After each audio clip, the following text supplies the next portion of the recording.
सभी मित्रों को गुड मॉर्निंग, राम राम। तो हम बात कर रहे थे प्रशासनिक विधि की। प्रशासनिक विधि के बारे में जो पिछली क्लास जो हमने की थी उन्हीं से आगे चलते हैं। मूल परिभाषा के बारे में हम चर्चा करते हैं आज स्टार्ट से। आइए देखते हैं प्रशासनिक विधि क्या है। प्रशासनिक विधि की परिभाषा और क्षेत्र निर्धारण क्या है। आसान भाषा में देखते हैं इसको। प्रशासनिक विधि क्या है। तो पहला पॉइंट आता है सबसे पहले कि प्रशासनिक विधि जो है वो क्या है। प्रशासनिक विधि जब किसी विषय का पढ़ाई के लिए अध्ययन किया जाता है तो सबसे पहले उसकी परिभाषा समझनी जरूरी होती है। ठीक है, यानी कि कोई भी विषय, जिस भी विषय की पढ़ाई की जाती है तो उससे पहले उसका क्या अध्ययन किया जाता है, तो उसकी परिभाषा समझनी जरूरी है कि तो आप पढ़ रहे हैं प्रशासनिक विधि, तो इसकी परिभाषा क्या होगी। लेकिन प्रशासनिक विधि की सही और पूरी परिभाषा देना थोड़ा मुश्किल है, क्योंकि समय के साथ सरकार के काम बहुत बढ़ गए।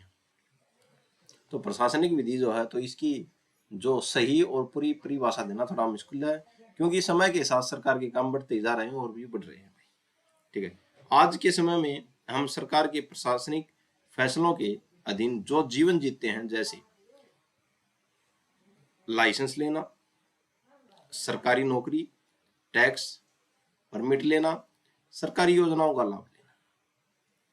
तो आज के समय में जो प्रशासनिक फैसलों के अधीन हम क्या कहते हैं, जीवन जीते हैं और लाभ लेते हैं, जैसे लाइसेंस बनवाना, सरकारी नौकरी, टैक्स, कोई परमिट लेना और सरकारी योजनाएं, इन सब पर जो लागू होता है वह है प्रशासनिक विधि है।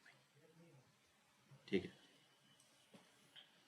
तो जो सरकार से हम जो भी लाभ ले रहे हैं उन पर जो लागू होता है, उन पर जो कानून लागू होता है वह क्या है, प्रशासनिक विधि की कैसे वो लिए जाएंगे, जैसे लाइसेंस कैसे कैसे लेते हैं, क्या क्या उसकी क्या है योजनाएं हैं, कैसे कैसे उसको हम लाइसेंस की प्रक्रिया से हमको गुजरना पड़ता है। तो वही क्या है, वही जो कानून जो है वो क्या है, प्रशासनिक विधि है।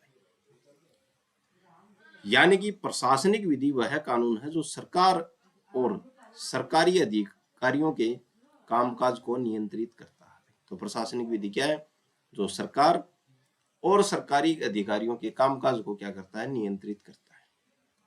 आगे देखते हैं।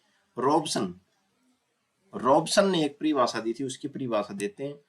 रॉबसन ने क्या बोला था प्रशासनिक विधि के बारे में, जैसे व्यापार से संबंधित कानून को वाणिज्यिक कानून कहते हैं, वैसे ही लोक प्रशासन यानी कि सरकारी काम से संबंधित कानून को क्या कहते हैं, प्रशासनिक विधि कहते हैं।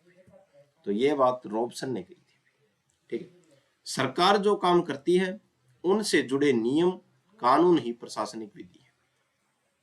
ठीक है, लेकिन आज के विद्वान मानते हैं कि प्रशासनिक विधि केवल काम ही नहीं बल्कि सरकारी शक्तियों से भी जुड़ी होती है।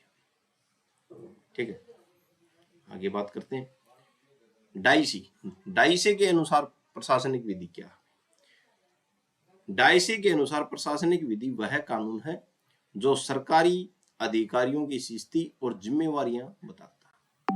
तो डाइसी क्या कहते हैं कि प्रशासनिक विधि वह है जो सरकारी अधिकारियों की स्थिति क्या है और उनकी जिम्मेदारियां क्या क्या उनके बारे में बताती है। ठीक है, जो यह तय करता है कि आम आदमी और सरकारी अधिकारी के बीच अधिकार और कर्तव्य क्या होंगे। ठीक है, तो प्रशासनिक विधि क्या बताती है कि आम आदमी और सरकारी अधिकारी के बीच अधिकार और कर्तव्य क्या होंगे। ठीक है, सरकारी जो आदमी है उसके क्या कर्तव्य होंगे, सरकारी अधिकारी के, और जो आदमी है उसके क्या अधिकार होंगे उनके प्रति। और यह भी बताता है कि उन अधिकारों को कैसे लागू किया जाएगा। कौन बताता है, प्रशासनिक विधि। यह बात किसने कही थी, डाइसी ने कही थी। यह कानून बताता है कि अधिकारी क्या कर सकते हैं, क्या नहीं कर सकते भाई। तो प्रशासनिक विधि क्या बताती है कि अधिकारी क्या कर सकते हैं, क्या नहीं कर सकते, और अगर अधिकारी गलत करें तो नागरिक क्या कर सकते हैं। ये क्या है, अधिकार है नागरिकों में। ठीक है, लेकिन यह परिभाषा थोड़ी सीमित है क्योंकि इसमें प्रशासन की शक्तियों और नियंत्रण प्रणाली को पूरी तरह शामिल नहीं किया गया। ठीक है, आगे देखते हैं। जेनिंग की परिभाषा, तो सर आइवर जेनिंग के अनुसार परिभाषा देखते हैं भाई। तो प्रशासनिक विधि प्रशासन से संबंधित कानून है। तो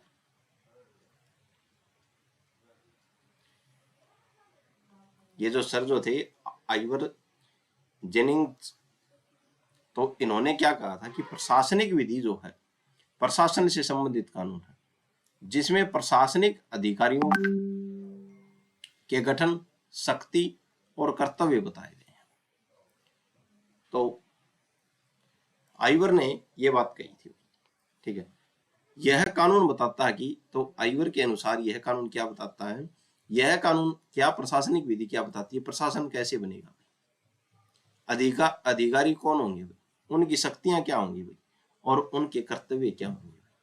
लेकिन इस परिभाषा में भी प्रशासनिक प्रक्रिया और नियंत्रण प्रणाली का जिक्र नहीं किया भाई, कि प्रक्रिया कैसे होगी और नियंत्रण कैसे होगा भाई प्रशासन। प्रशासनिक विधि वह कानून है जो सरकारी अधिकारियों को शक्ति तय करता है, उनके कर्तव्यों को निर्धारित करता है, आम नागरिक और सरकार के बीच संबंध तय करता है। कौन करता है? प्रशासनिक विधि। और यह भी देखता है कि सरकार अपनी शक्तियों का दुरुपयोग न करे। ठीक है,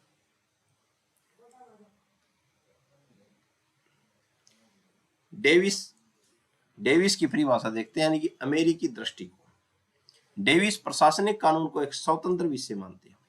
तो डेविस क्या मानते हैं? प्रशासनिक जो कानून जो उसको एक स्वतंत्र विषय मानते हैं। ठीक है, उनके अनुसार, किनके अनुसार? डेविस के अनुसार प्रशासनिक कानून वह कानून है जो प्रशासनिक एजेंसियों जैसे आयोग, बोर्ड, प्राधिकरण की शक्तियां बताता है। ठीक है, उनकी प्रक्रिया यानी कि काम करने का तरीका बताता है। कौन बताता है? प्रशासनिक कानून।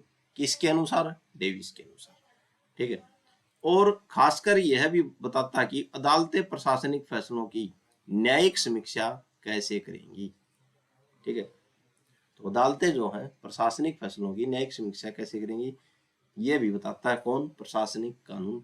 यह बात किसने कही थी? सर ये डेविस ने बात कही थी। आसान भाषा में सरकारी विभाग क्या कर सकते हैं, कैसे करेंगे, और अगर वे गलत करें तो कोर्ट उन्हें कैसे नियंत्रित करेगा, यही प्रशासनिक कानून है। ठीक है, मुख्य बात है डेविस प्रशासनिक कानून को संवैधानिक कानून से अलग और स्वतंत्र मानते हैं। ठीक है, आगे चलते हैं। आगे है गार्नर की परिभाषा। तो प्रशासनिक विधि के बारे में, प्रशासनिक कानून के बारे में गार्नर महोदय ने क्या कहा? गार्नर के अनुसार प्रशासनिक कानून में शामिल है प्रशासनिक संस्थाएं और उनकी प्रक्रिया। ठीक है, सरकार की शक्तियों के स्रोत, ये शक्तियां कहां से आती है? सॉरी। तो गार्नर के अनुसार क्या है? प्रशासनिक कानून में शामिल कौन कौन है? एक तो प्रशासनिक संस्थाएं और उनकी प्रक्रियाएं, फिर है सरकार की शक्तियों के स्रोत, वे शक्तियां कहां से आती हैं, नागरिकों की शिकायतें सुनने और उनका समाधान करने की व्यवस्था, यह भी प्रशासनिक कानून में शामिल है। फिर है सार्वजनिक निगम जैसे सरकारी कंपनियां, फिर है स्थानीय सरकार जैसे नगर पालिका, पंचायत और उन पर लागू नियम, ये सभी क्या प्रशासनिक कानून में शामिल है। प्रशासनिक कानून सिर्फ अधिकारियों की शक्ति ही नहीं देखता, बल्कि उनकी कार्य प्रणाली, नागरिकों की शिकायतें, स्थायी निकाय और सरकारी संस्थाओं को भी शामिल करता है। ये बात किसने कही थी? गार्नर महोदय ने। यह परिभाषा सबसे व्यापक विस्तृत मानी जाती है। तो ये जो गार्नर महोदय की परिभाषा सबसे विस्तृत मानी जाती है, इन्होंने बोला कि प्रशासनिक कानून में कौन कौन शामिल है? तो प्रशासनिक संस्थाएं और उनकी प्रक्रियाएं, सरकार की शक्तियों के स्रोत, ये शक्तियां कहां से आती हैं, नागरिकों की शिकायतें सुनना और उनका समाधान करने की व्यवस्था की, कैसे समाधान किया जाएगा भाई, सार्वजनिक निगम जैसे सरकारी कंपनी, स्थानीय सरकार, नगर पालिका, पंचायत और उन पर लागू नियम। आगे चलते हैं। आगे है लेखक के अनुसार, ठीक है। यानी कि अब प्रशासनिक विधि की जो परिभाषा है वो देखते हैं। प्रशासनिक कानून वह कानून है जो सरकारी शक्ति के प्रयोग और उनके नियंत्रण से जुड़ा होता है। तो प्रशासनिक कानून वह कानून है जो सरकारी शक्ति के प्रयोग, कैसे प्रयोग हो और उसके नियंत्रण यानी कि कैसे नियंत्रण किया जाए से जुड़ा होता है। इसका मतलब यह है कि कानून प्रशासनिक अधिकारियों की शक्तियों को बताता है। तो प्रशासनिक कानून क्या बताता है? प्रशासनिक अधिकारियों की शक्ति को बताता है, उनके अधिकार क्षेत्र को समझाता है कि कहां तक इनका अधिकार क्षेत्र है, उनकी शक्तियों के उपयोग के नियम और सिद्धांत तय करता है, ठीक है भाई। और यदि किसी व्यक्ति को सरकारी कार्रवाई से नुकसान हो तो उसे कानूनी उपाय देता है, ठीक है। तो प्रशासनिक कानून का मतलब क्या है? यह कानून क्या करता है? प्रशासनिक अधिकारियों, जो प्रशासन में जो अधिकारी जो है उनकी शक्तियों को बताता है कि कौन से अधिकारी की क्या शक्ति है, ठीक है। उनकी अधिकार क्षेत्र बताता है कि कहां तक इनका अधिकार क्षेत्र है, कहां तक ये काम कर सकते हैं।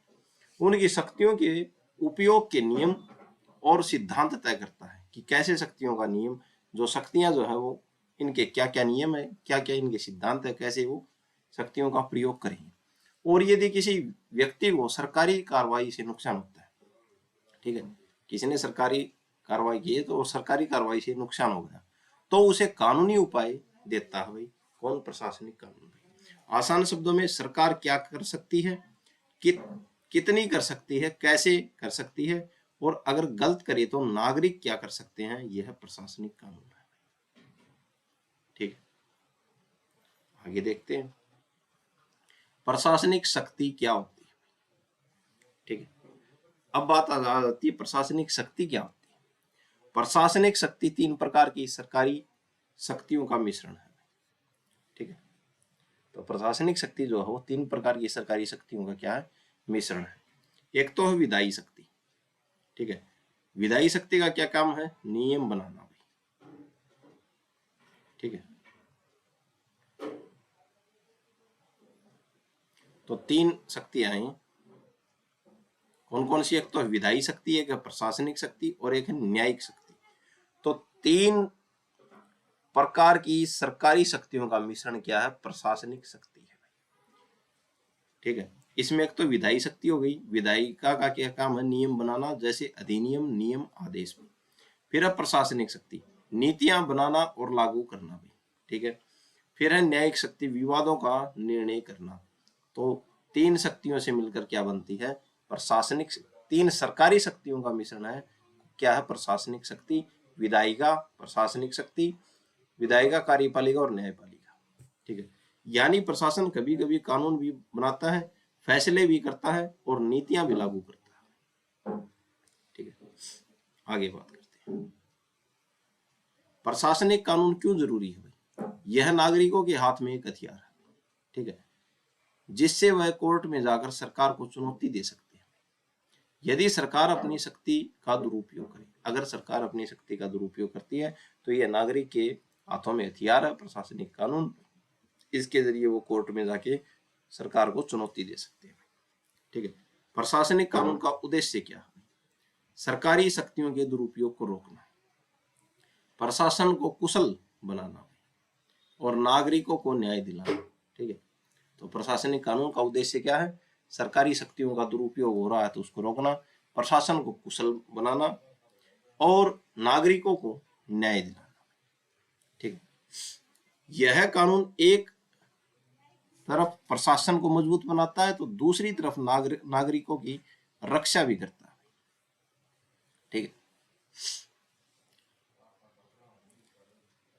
आगे देखते हैं। तो एक तरफ तो प्रशासन को क्या बनाता है? कुशल बनाता है प्रशासनिक कानून, और दूसरी तरफ नागरिकों को क्या करता है?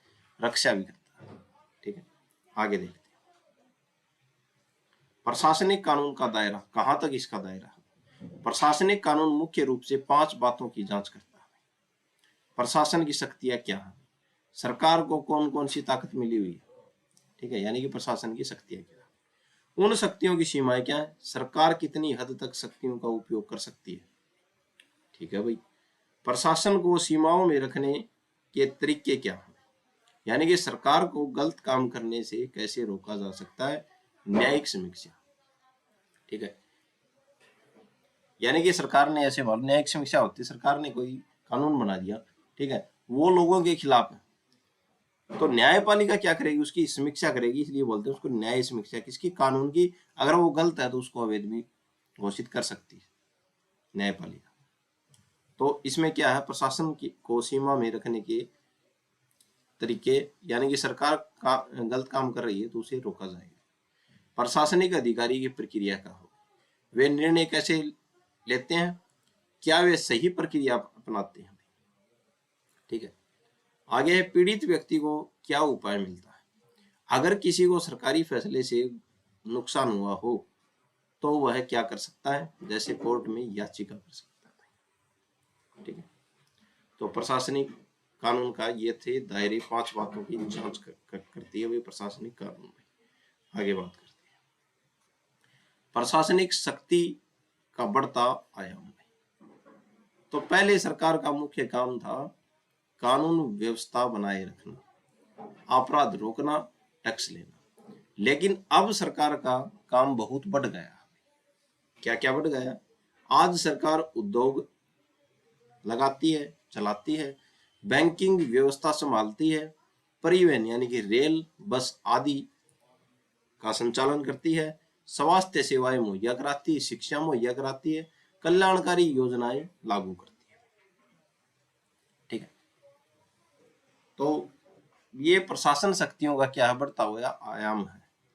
यानी अब सरकार सिर्फ राज करने का काम नहीं करती बल्कि जनता की भलाई के लिए हर क्षेत्र में काम करती है। इसे ही कल्याणकारी राज्य कहा जाता है। तो कल्याणकारी राज्य की परिभाषा भी आ गई। कल्याणकारी राज्य किसे कहते हैं, यानी कि सरकार सिर्फ राज करने का काम नहीं करती बल्कि जनता की भलाई के लिए हर क्षेत्र में काम करती है। इसे ही क्या कहते हैं, कल्याणकारी राज्य कहते हैं। ठीक है, इसका परिणाम क्या हुआ, सरकारी कर्मचारियों की शक्ति बढ़ी है, उन्हें कई मामलों में सविवेक से निर्णय लेना पड़ा है। मतलब अब प्रशासन की ताकत पहले से कहीं ज्यादा हो गई है। तो प्रशासनिक शक्ति का बढ़ता आयाम से क्या परिणाम हुए कि सरकारी कर्मचारियों की शक्ति बढ़ी है। अगर कार्य क्षेत्र बढ़ेंगे तो क्या होगा, इनकी शक्तियां बढ़ेगी सरकारी कर्मचारियों की, उन्हें कई मामलों में सविवेक से निर्णय लेना पड़ता है। मतलब अब प्रशासन की ताकत पहले से ही कहीं ज्यादा हो गई है। तो ये थी प्रशासनिक कानून के बारे में आज कुछ मुख्य बातें। ऐसे ही अगली क्लास हम आपके सामने लेके आएंगे। आशा है आपको ये अच्छी लगी होगी, समझ में आई होगी, और अगर अच्छा लगे तो लाइक करें, सब्सक्राइब करें, और जहां तक हो क्लास को आगे शेयर करें। धन्यवाद।